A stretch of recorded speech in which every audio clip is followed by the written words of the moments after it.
The next topic is a 555 timer. The 555 is a monolithic timing circuit that can produce accurate and highly stable time delays or oscillation. It has a variety of applications including monostable multivibrator, astable multivibrator, DC to DC converter, waveform generators, etc. So here there are three modes of operation for a 555 timer. It is monostable multivibrator, astable multivibrator and bistable multivibrator. So the detailed operation of each of these is coming. This is the pin diagram of a 555 timer. It is a 8-pin IC like your operation amplifier 741, but here pin number 1 is ground, pin number 8 is VCC, pin number 3 is the output. 1 is ground, 8 is VCC and pin number 3 is the output. Rest of the pins I will explain you when I am explaining the working of the in 555 timer. This is the internal block diagram of a 555 timer. See, as I told you, it is an 8-pin IC. Inside that, this is the block diagram. So each IC pin details are given here also. See, it consists of here three equal resistance R connected to your supply voltage. So this is a resistive network. Then this is a comparator. We are already studied a comparator circuit in your op-amp. Then this is an SR flip-flop. So this is a power amplifier. This is an NPN transistor. This is a PNP transistor. So these many things are there inside of a 555 timer. A resistive network, two comparators, an SR flip-flop, set to two transistors and a output power amplifier. So inside of 555 timer a voltage divider that consists of this resistive network, three resistors, again two comparators, RS flip-flop and an NPN and a PNP transistor. Now I'll start the working of a 555 timer from the resistive network. See, this is VCC, it's not clear here. This is VCC. So look here, these three resistors are equal resistors. So it is a voltage divider network. See, across each resistors, total VCC coming to the ground, it becomes 0. So the total VCC is dividing across three resistors. As all the resistors are equal, across each resistor 1 by 3 VCC drop will be there. 1 by 3 here, 1 by 3 here, 1 by 3 VCC here. So look here, what is the voltage at this point? At this point means the voltage from this point to ground. See, 1 by 3 VCC is dropped already across here. Now from this point to ground will be 1 by 3 VCC plus 1 by 3 VCC. That is 2 by 3 VCC. And what is the value of voltage at this point? This point 1 by 3 is dropped across this resistor, 1 by 3 is dropped across this resistor. Now across this means the across this R alone. That is again only 1 by 3 VCC. Now these are two comparators. This comparator negative is connected to this point. So inverting terminal of the comparator you have here 2 by 3 VCC. And normally this is a DC voltage. I'm be taking the reference voltage as 2 by 3 VCC for this comparator. And look at this comparator. This comparator non-inverting terminal is connected to this point. That is 1 by 3 VCC. So this is 1 by 3 VCC.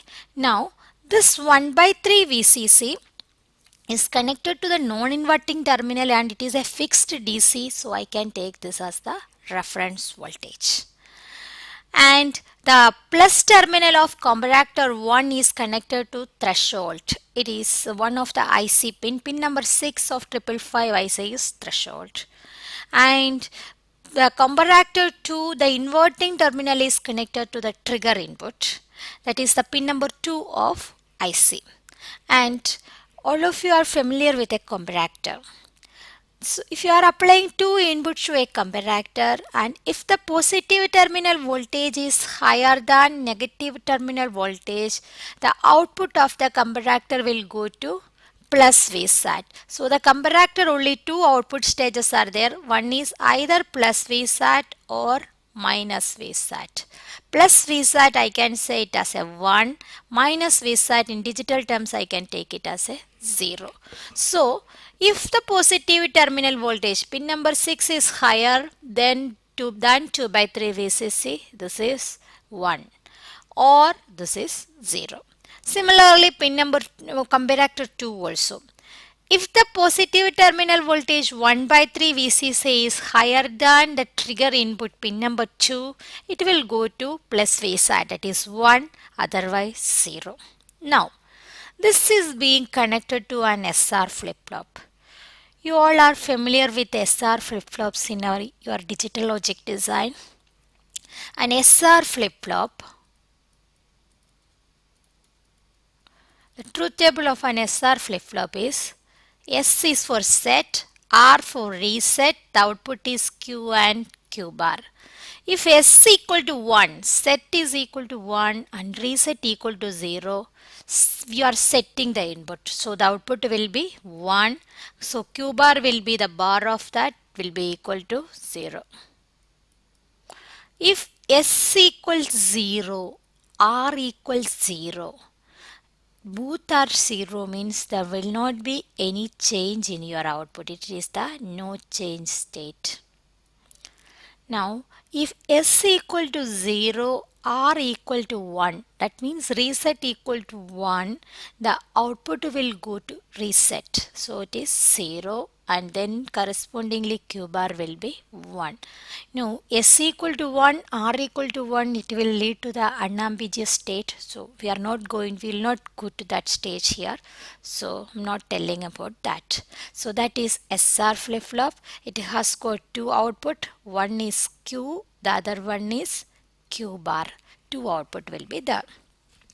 Now the output of SR flip-flop is connected to output stage power amplifier. It's just an amplifier and it's an inverter also.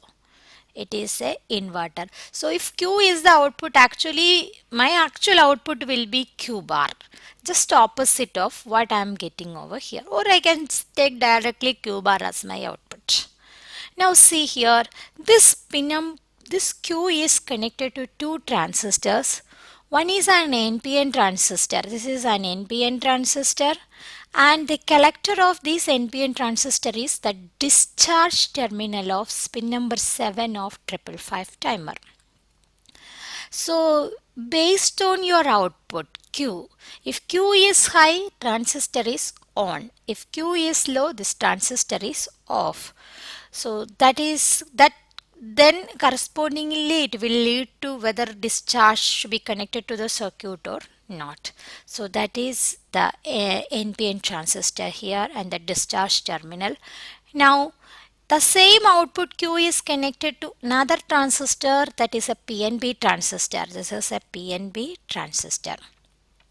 Look here, the PNP transistor's base is connected to the reset. As we all know, if we are giving reset, automatically whatever be the circuit operation, irrespective of that, it will reset. It will give us 0. So here, normally it is a PNP transistor. For a normal circuit operation, reset will be tied to plus VCC. If it is tied to plus VCC means this transistor will be off. Your PNP transistor will be off. If this transistor is off, whatever be the Q, it will remain there. It will not go down. And see, normally the V reference will be 0. It is ground like that.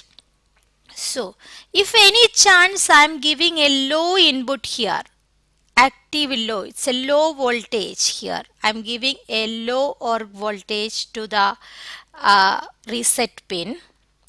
Then the transistor will be on. PNP transistor will be on. Whatever be the Q output, it will go to reset to ground. So respective of the circuit operation, your output will be equal to 0. So that is the reset pin. So normal operation, we will keep your reset to a high voltage or a connected directly to VCC. That pin number 4 is reset. So normally pin number 4 will be connected to VCC. But you want to reset your circuit, you have to connect it to ground or a low voltage. So that is the reset pin. So this is the explanation of an internal block diagram of your 555 timer. Now coming to specific mode, how it works as an unstable multivibrator or how does it works as a monostable multivibrator, we will explain next.